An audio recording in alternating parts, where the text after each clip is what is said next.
Assalamualaikum warahmatullahi wabarakatuh. Bismillahirrahmanirrahim. Alhamdulillahi rabbil alamin. Wassalatu wassalamu ala sayyidil mursalin wa ala alihi wa ashabihi ajma'in. Amma ba'du. Saya An-Nisa Husnul Habibah dari Prodi Pendidikan Agama Islam semester 1. Insyaallah akan membuat video ini untuk memenuhi tugas mata kuliah filsafat yang dibimbing oleh Ustadz Andi Setio hafizahullahu ta'ala. Baik, pertanyaan pertama, mengapa filsafat penting bagi seorang akademisi? Filsafat penting bagi seorang akademisi dikarenakan satu, melatih kemampuan berpikir kritis dan sistematis. Seorang akademisi perlu menguji kebenaran secara logis dan rasional, bukan sekadar menerima informasi saja. Agar apa? Agar tidak mudah menerima dogma dan terdoktrin akan suatu hal yang tidak berlandaskan ilmu yang benar. Kemudian yang kedua, membangun dasar ilmiah. Filsafat dapat membantu seorang akademisi membedakan nih, mana yang opini, mana yang keyakinan, dan mana yang pengetahuan ilmiah. Kemudian yang ketiga, memahami nilai dan etika ilmu. Filsafat dapat memperkuat pemahaman seorang akademisi tentang tujuan dan batasan ilmu, serta tanggung jawab moral dalam menerapkannya atau mengamalkan ilmunya. Kemudian yang keempat, menjawab pertanyaan mendasar. Nah, filsafat dapat mengajarkan bagaimana seorang akademisi menyikapi pertanyaan yang eksistensial. Pertanyaan kedua, apa batasan yang tidak boleh dilanggar oleh mahasiswa muslim saat mempelajari filsafat? Batasan yang tidak boleh dilanggar oleh mahasiswa muslim saat mempelajari filsafat yaitu 1. Tidak mendahulukan akal atas wahyu. Nah, tidak boleh mengedepankan akal kita di atas wahyu, yaitu Al-Quran dan Sunnah.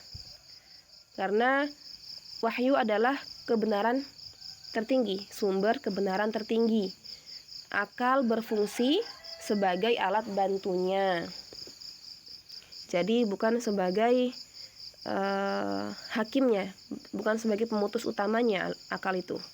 Kemudian yang kedua, tidak menjadikan filsafat sebagai sumber hukum atau akidah.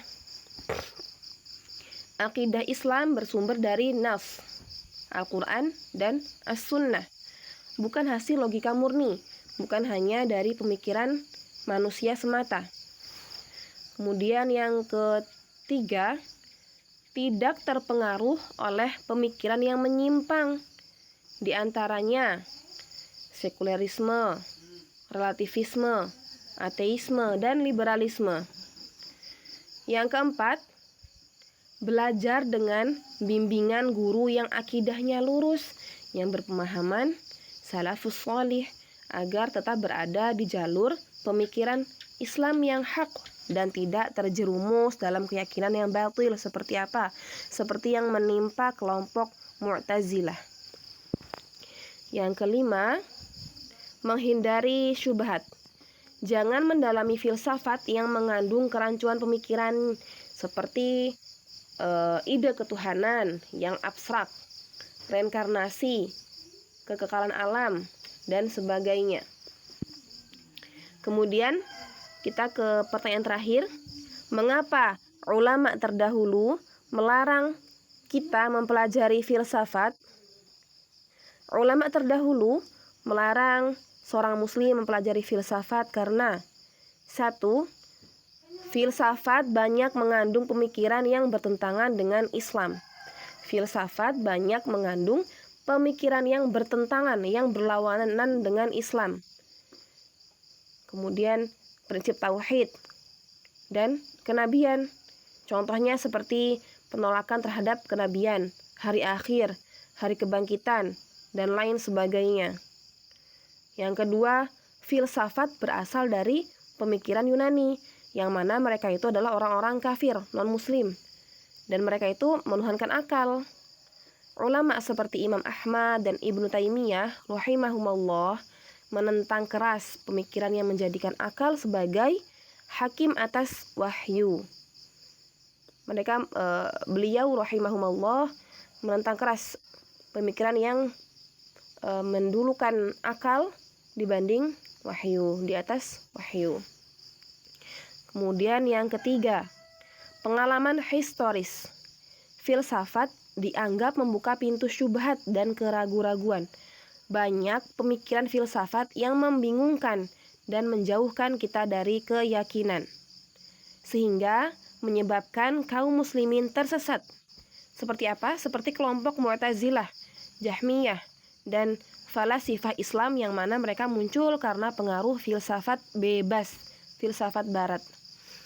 Kemudian yang terakhir, ulama salaf mengajak dan memerintahkan kita untuk kembali kepada Al-Quran dan Sunnah, bukan logika murni, bukan kepada akal semata yang tanpa dilandaskan dengan wahyu, dengan syariat.